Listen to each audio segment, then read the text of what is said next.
Bueno, yo no voy a reiterar cosas que ya fueron mencionadas por otros que hicieron uso de la palabra antes que yo, que además esto viene casi como que está resultando como un collar en el que cada uno viene y enhebra su perla y está justamente como el título del foro, se está produciendo una sinergia entre los contenidos y eso es muy interesante, ¿no?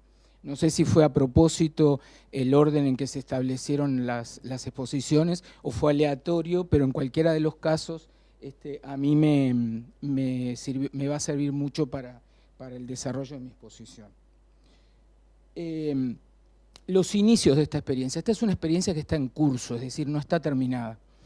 Yo en el diciembre de 2014 me jubilé, después de 38 años en enseñanza secundaria y casi 20 en la Universidad de la República, y creí que iba a gozar de mi jubilación y después un viejo lugar donde yo había trabajado hace más de 30 años, me, me volví a relacionar con el Liceo Logosófico. El año pasado empecé como administrando la plataforma Moodle y un poco ayudando a los docentes en estos trayectos. Como a mí no me gusta mucho la categoría de nativos digitales porque creo que no es una categoría feliz. Me gusta mucho una categoría que hace Rosalía Binocur de residentes digitales y extranjeros, ¿no? Y bueno, porque esto de hacerse propio o hacer propia la tecnología, ¿no? Apropiarse de la tecnología, es casi el mismo proceso que apropiarse de una lengua extranjera, ¿no? Entonces, bueno, esos territorios que estamos habitando ahora y que son nuevos. Y bueno, yo creí que iba a quedar ahí, mi experiencia en el colegio, y a fin de año la directora me ofreció hacerme cargo de los talleres de informática de primer y segundo año del liceo, que para mí, que estaba acostumbrado a trabajar siempre con adultos y en la universidad, era un desafío grandísimo. No tuve mucho tiempo para pensarlo porque tenía que dar una respuesta media rápida, y bueno, y ya les digo, empecé en marzo con ese desafío. Desde el lugar donde me paro como coordinador en el Instituto Universitario CLAE del Diploma de Innovación Educativa con Tecnologías Emergentes, me parece que la ofimática es un contenido muy aburrido para chicos de primero y segundo de liceo. Entonces traté de negociar con ellos a ver qué otras cosas les podían llegar a interesar, ¿no? Por eso los inicios son la negociación de los contenidos y la contextualización, a ver que cada grupo... Y bueno, de esa negociación, en algunos grupos surgió el tema de, podríamos hacer cómics o podríamos trabajar el tema de la imagen, ver cómo hacemos para manipular imágenes, etcétera, etcétera.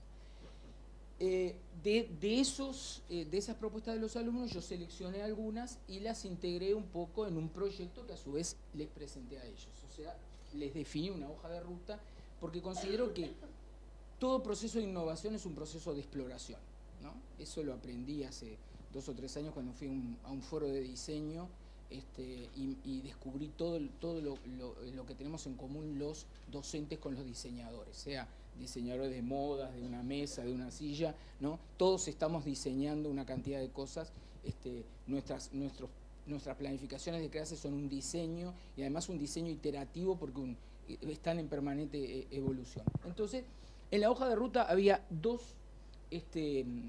pilares teóricos que eran, que por supuesto los alumnos de primero y de segundo liceo no los conocían, una era la convergencia de medios. Es decir, este concepto que muchos creen que nació con Henry Jenkins, pero que viene de los años 68 más o menos, casi hace 50 años, cuando Alan Kay, un señor que transita medio desconocido en el ámbito de la tecnología y la educación, propone el prototipo de la Dynabook. La Dynabook era como una especie de tablet, que por supuesto en el año 68 no se podía construir porque la tecnología no lo permitía. Y Alan Kay y Sarah Goldberg, que era su colega con la cual escribieron algunos artículos y están publicados en esa época, están todos en red y les recomiendo que lo lean porque fíjense que les estoy hablando de hace 50 años una persona que ya concibió este medio. Y fíjense lo que decía Alan Kay, la Dynabook va a ser un metamedio. ¿Por qué? Porque va a contener todos los medios conocidos al momento, es decir, la radio, la televisión, el texto escrito, la imagen inquieta, la imagen en movimiento y todos los que van a venir. Y eso lo decía en el año 68. Fíjense que ahora tenemos ese metamedio acá, en el celular, ¿no? Es decir, ¿por qué? Porque contiene todos los medios. Esa era un poco una de los pilares teóricos, la convergencia de medios. Y la otra era los relatos transmedia. Ellos están sumergidos permanentemente sin darse cuenta, porque todavía no hemos tomado quizá conciencia nosotros de las distintas formas en que los relatos nos están llegando, ¿no? Tenemos la experiencia, por ejemplo, de Star Wars o Star Trek u otros mundos transmedia, donde empezó con, mismo Harry Potter, donde empezó con un relato que podía ser la película, pero ese relato se descompuso, se volvió a recomponer, no era lo que decía el profesor, por eso digo que todos los que me precedieron en el uso de la palabra me dieron de alguna manera o tenía que ver con lo que yo iba a decir, el profesor que habló de la moda, cuando habían hecho todo un diseño, la chica había hecho todo un diseño y él se lo rompió el diseño, se lo descompuso. Bueno, justamente de eso se trata los relatos transmedia. Les voy a leer una cita de mi maestro en esto, que fue Carlos Escolari, que tuve el placer de hacer una formación con él en el año 2013, y dice, Carlos dice, estos relatos no son simplemente una adaptación de un lenguaje a otro. La historia que cuenta el cómic, por ejemplo, que es con lo que nosotros empezamos nuestra experiencia, no es la misma que aparece en la pantalla del cine o en la microsuperficie del dispositivo móvil.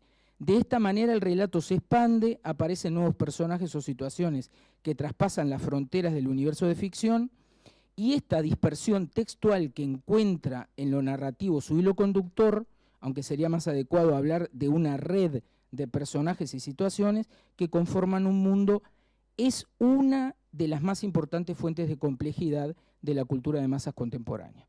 Y era lo que decía esta colega de Rosario, justamente estos son, de alguna manera, los artefactos que esta cultura nos está poniendo a disposición, a nosotros y a los que tenemos enfrente, a nuestros interlocutores en la clase, que son los alumnos. La exploración comienza conociendo nuevas herramientas. En este caso yo les propuse la creación de un cómic. Primero en la definición de hoja de ruta vimos todas las características del cómic, la viñeta, los bocadillos, los diferentes tipos de bocadillos, etc. No lo voy a explicitar porque escapa a la presentación, y que ustedes además, muchos de ustedes ya lo conocen, y ya algunas cosas habló el colega del British cuando habló de la historia del cómic. Entonces ellos exploraron algunas herramientas, algunas que les propuse yo y otras que ellos exploraron libremente, hicieron algunos prototipos libres, donde yo no les puse ningún tipo de marco regulatorio ni nada por el estilo. Luego se presentó un desafío mayor, porque yo les di un relato, el cuento de los bomberos de Mario Benedetti, no sé si lo conocen, es un cuento muy cortito, muy lindo, y ellos tenían que hacer la adaptación del cuento Los Bomberos, traducir, digamos así, entre comillas y subrayado, el cuento de los bomberos al lenguaje cómic y poder expresar la idea central. Fíjense que estamos hablando de chicos de primero, que fueron los que se cautivaron más con el trabajo, y de segundo de liceo, que no han tenido experiencias de guionado cinematográfico ni nada por el estilo, ¿no?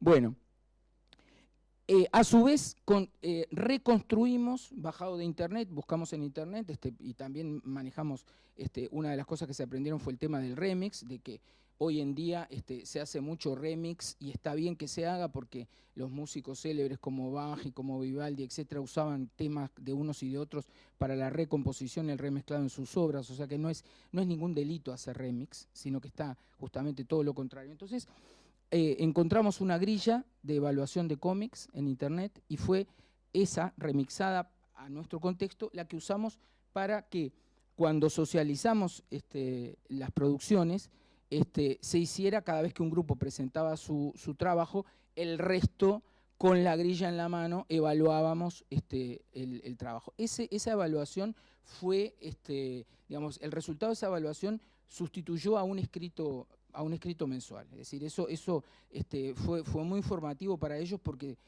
hasta el momento no habían hecho una experiencia de autoevaluación y de evaluación grupal, era lo que decíamos hoy. Es muy difícil verse a sí mismo, ver la producción, ¿no? Es decir, a uno le parece que lo que hizo está divino, está precioso, y sin embargo cuando los ojos de los otros lo empiezan a mirar, se empiezan a encontrar, y sobre todo además el tema del prototipo, ¿no? Nosotros trabajamos también, una de la idea era, en la hoja de ruta era hacerlos ir entrando de a poco al pensamiento de diseño, ¿no? Es decir, yo hago un prototipo, lo pongo a funcionar, ese prototipo no me funciona, lo cambio, lo mejoro, etcétera. Y para hacerles también tomar conciencia de que todos nosotros somos una versión beta, nunca acabada, que se está permanentemente rediseñando y reprototipando y adaptando a las nuevas realidades. Y ahora, para la segunda fase que está en curso, ¿qué hicimos? Analizamos algunas experiencias similares que están en la web. 3 versiones de adaptación a cómic del cuento del almohadón de plumas de Horacio Quiroga. Realmente fue una tarea interesantísima el análisis, porque ellos ya, mirando con otros ojos, con la práctica que habían hecho en la traducción de Los Bomberos a formato cómic, etcétera, miraban estas 3 versiones con ojos muy críticos. Tienen 11 y 12 años, pero no son para nada bobos, y ellos mismos con la grilla de evaluación, le dije, esta misma grilla vamos a usarla para evaluar estos trabajos como si fueran trabajos de estudiantes. Algunos eran trabajos de profesionales y de equipos de profesionales, algunos tenían un guión hecho por un escritor, ¿no? Y ellos le encontraron errores y cosas o que no se adaptaban al formato, o que eran demasiado reiterativas, o que de una viñeta a la otra había un quiebre en el hilo narrativo, ¿no? Etcétera, etcétera. Eso. Ahora, la fase que estamos ahora es la de dispersión textual y expansión del relato. Ellos están en los talleres de español y de producción de textos de primero y de segundo, que están a cargo de otros colegas del colegio. Van a empezar a reescribir y a expandir y a romper ese relato de los bomberos desde diferentes visiones. Para eso estuvimos analizando una experiencia que hicieron los chicos de la licenciatura en Ciencias de la Comunicación el año pasado en la Transmedia Week, que usaron el almohadón de plumas también e hicieron una versión de expansión y de dispersión textual, que hasta, por ejemplo, uno de los equipos en ese caso produjo una marca de almohadones, por ejemplo, ¿no? O sea que la dispersión fue de todo tipo. Bueno, a ellos algunas cosas les gustaron, a otras cosas no les gustaron tanto. Entonces, bueno, a partir de esta fase de producción, vamos a ver cuáles son los relatos que surgen, y esos relatos los vamos a transmedializar, es decir, vamos a ver en qué terminan. Si algunos van a terminar de repente en videos, otros van a terminar en animaciones, etcétera. Y para eso, bueno, yo les voy a ir dando, porque yo no les hago exposiciones teóricas de la herramienta y de cómo se usa y todo, sino que los dejo un poco probar, ¿no? Aquello de learning by doing, ¿no? Y que en esa prueba, bueno, si necesitan ayuda, se las doy yo o se las da algún compañero que a lo mejor hasta maneja mejor la herramienta. Me he llevado cada sorpresa con los de primero, que algunos querían meter en la herramienta, querían meter contornos, y una dice, pero yo lo hago con Photoshop, porque vení que yo te explico, ¿no? Y, o sea, esas herramientas tan complicadas, chicos de primero, por ejemplo. Bueno, los próximos pasos son esa exploración de nuevas herramientas, la traducción de esos relatos a los lenguajes narrativos, y al final vamos a socializar esos prototipos en un encuentro que el colegio tiene, que realiza siempre en el mes de octubre, donde se comparten experiencias de aula, etcétera, etcétera. Y bueno, vamos a ver qué sale. Digo, realmente es un primer paso en esto. No es común que este tipo de tarea se haga con chicos tan chicos, digamos, en edad. Y acá les muestro algunos de los prototipos de cómic.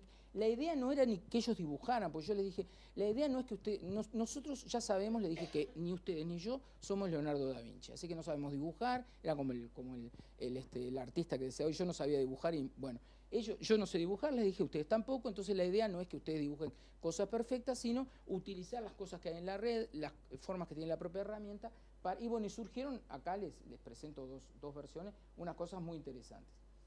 bibliografía básica, que no sé por qué la A me quedó con dieres, y debe ser por la deformación del alemán. Un trabajo de Henry Jenkins del 2003, que es el pionero, digamos, del tema de las narrativas transmedia. El libro de Carlos Escolari, que se los recomiendo, Narrativas Transmedia cuando todos los medios cuentan. Y otro trabajo de estas compañeras, Gisela Schwartzman y Valeria Odetti, del 2013, que hablan del remix como estrategia para el diseño de materiales hipermediales, que creo que son muy interesantes. Yo voy a subir alguna otra cosa al foro y vamos a seguir en contacto por ahí. Les agradezco.